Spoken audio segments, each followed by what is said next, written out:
higher GDP figures. We're laying the foundation for an Atmanirbhar Bharat. At the center of this is the crucial public-private partnership, and who better to discuss this than the man at the center of it all? Union Minister of Commerce and Industry, Piyush Goyal, is a visionary who has been instrumental in steering India's journey towards Viksit Bharat. Under his leadership, India's commerce and trade landscape has witnessed unprecedented growth in exports of about $776 billion in 2022-23, which is further poised to touch a record $800 billion this year. Mr. Goyal has also been pivotal in fortifying India's international trade relations. In 2022, he led the signing of an FTA with the United Arab Emirates, which he recognized as the fastest negotiated FTA globally. Mr. Goyal's visionary thinking is also evident in domestic initiatives designed to transform India into a global manufacturing hub. It was under his leadership that the production-linked incentive schemes, which now form the cornerstone of the Make in India initiative, were first launched.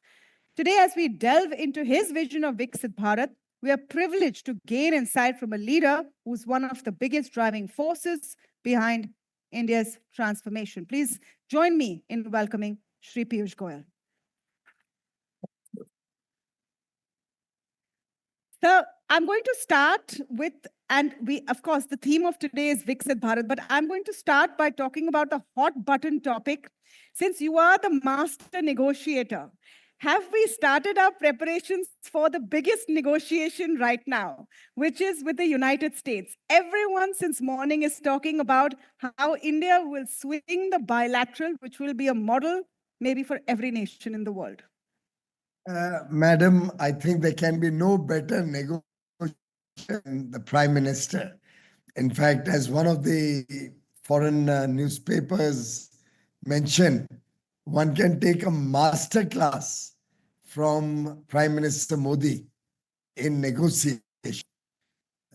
He was amongst the first international leaders of a large country to be invited to the White House just about 20 days into the new administration.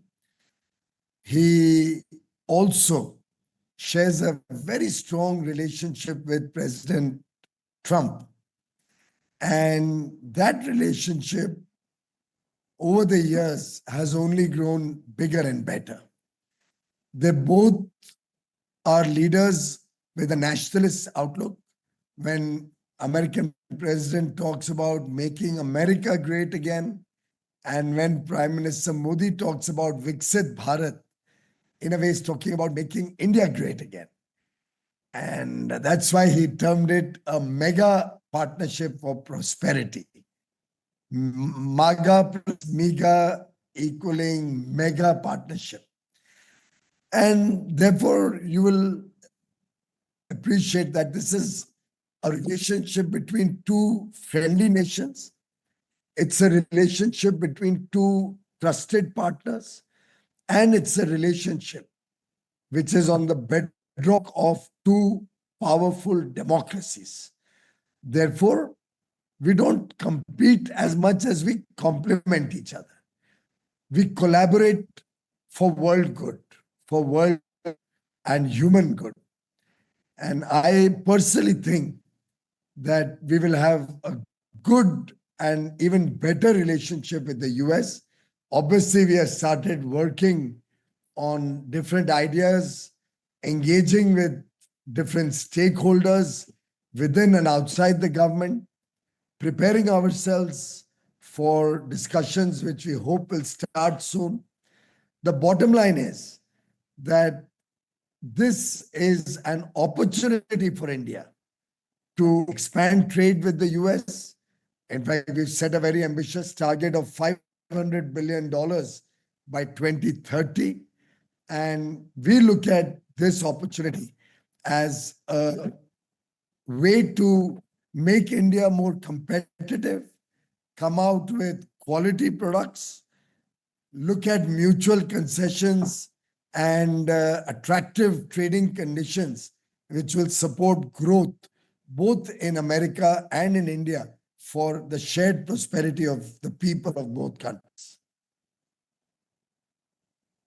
You made about MAGA and MIGA, something that the Prime Minister said comes together to form a, a mega combination between India and the United States. Now, having said that, the fact still remains that there will be a negotiation. President Trump also believes in negotiation, and you're right, Prime Minister Modi is a master negotiator. When we talk about reciprocal tariffs, is that something that we in India will try to avoid and find a solution that works for both sides? What's the blueprint there? Our biggest concern, due to which one would say India does have slightly higher than many other countries, has been the non-market economies. Economies which do not have transparent trading systems, economies which do not give equal access to India when we are trading with them. And therefore, to protect domestic industry, we have often had to resort to higher tariffs.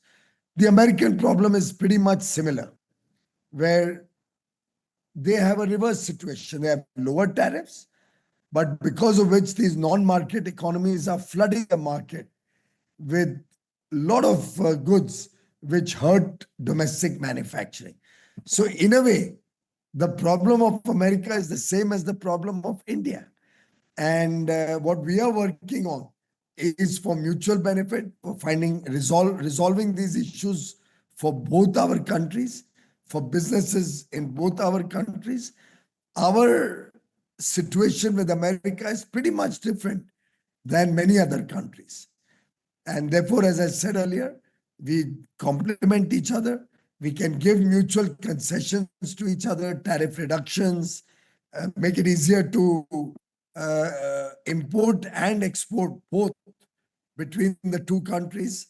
We've already taken a significant number of measures to strengthen the US-India relationship. We have both strategic, bilateral, multilateral engagements. We have defense ties. We have strong ties in education and people-to-people ties. So together, we are working on several initiatives.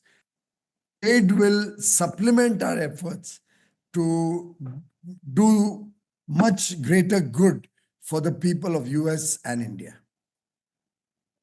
Message for industry. A lot of viewers who are watching this in our universe, this is an NDTV Profit Conclave, would be businesses who are wondering that if India lowers tariffs, do we get hurt? If India does not lower tariffs and we're exporting, do we get hurt? Market investors right now, one thing in the back of the mind is also tariffs. What is your message for them? Well, they would be better advised to be bold, to believe in the India growth story, to have the confidence that India is competitive in the products that we make, and that they have a government which is a listening government, a leader who cares for every person in India, whether manufacturer, whether service provider, person in small industry, in big industry. And therefore, I don't think there is any cause for concern. My own feeling is we should enter into this negotiation from a position of strength, boldly, be willing to compete with the US. Madam, tell me, can there be any product where we cannot compete with an economy where the per capita income is $80,000 per person? We are at $3,000 per person. If there's any product where we can't compete with the United States with such a large differential on the labor costs, I don't see any cause for concern, really. So I think Indian industry is better advised to be bold, to be confident. We can assure them that this is a golden opportunity to expand business. It'll open up a floodgate of new business opportunities. And my sense is those who are panicking today will regret tomorrow. Those who are panicking today will regret tomorrow. Let me come to the question of Viksit Bharat, which is our theme. And this, I think, the moment we are in right now with negotiations, etc., our place in the world on global trade is a milestone on the way of what we think is Viksit Bharat. I'm very keen to know, sir, your vision of Viksit Bharat by 2047. There is one definition which is per capita income, but what is India's vision of Viksit Bharat? I think Prime Minister Narendra Modi has laid out a very nice roadmap as we go along this journey in the Amrit Kal. In the first 10 years, his focus was to make sure that 140 crore Indians, every person in India, is assured of good quality housing, food, clothing, education, healthcare, electric connection, cooking gas connection, digital connectivity, access through roads, railways, air connectivity. If you recall, roti, kapda, makan, bijli, sadak, pani, swasth, shiksha, these were the issues which grapple the lives of almost a large part of India for decades. Generations would pass with people still struggling to build a home of their own. Prime Minister Modi, in 10 years, through his very laser focus on public welfare and development, has taken 140 crores lives to a better level of living, better quality of life. He has ensured everybody has a bank account of their own. Almost 4 crore families have got a free home in the first years. Another 3 crore will get it in the next 5 years. Every home has a toilet of its own, cooking gas connection, electricity, digital connectivity, road leading up to their village and their home. Now, water is going to every home through a tap. Basic needs of life are all being taken care of. This is leading to young Indians, and our average age is only 28.4 years.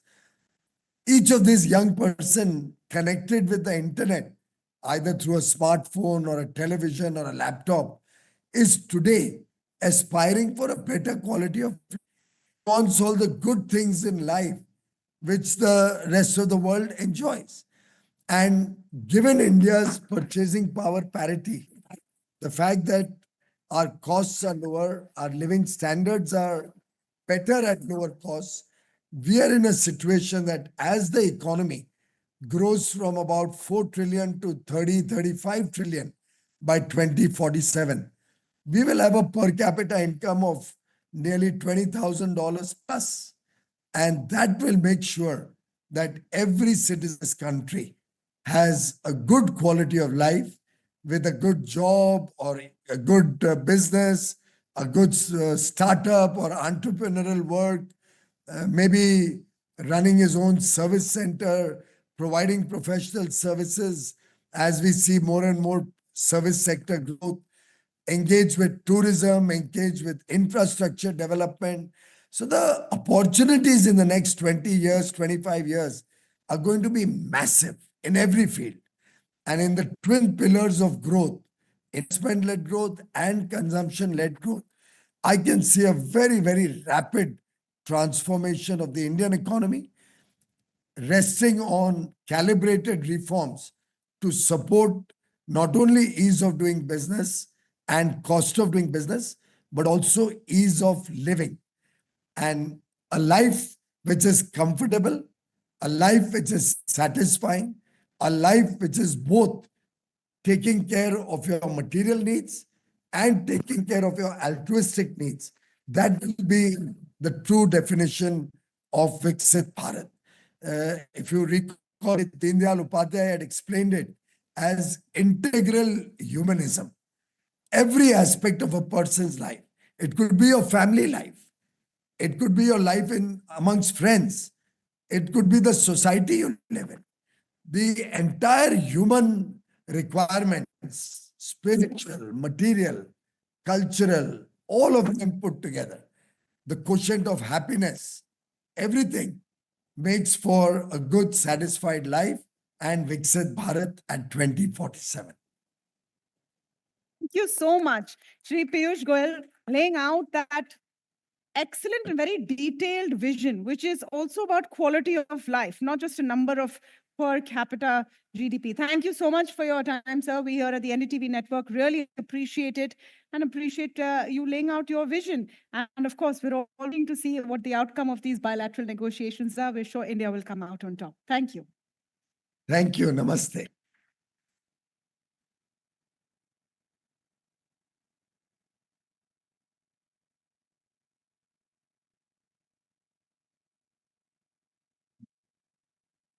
What a fascinating conversation. And I think that sets the stage. The recording has stopped.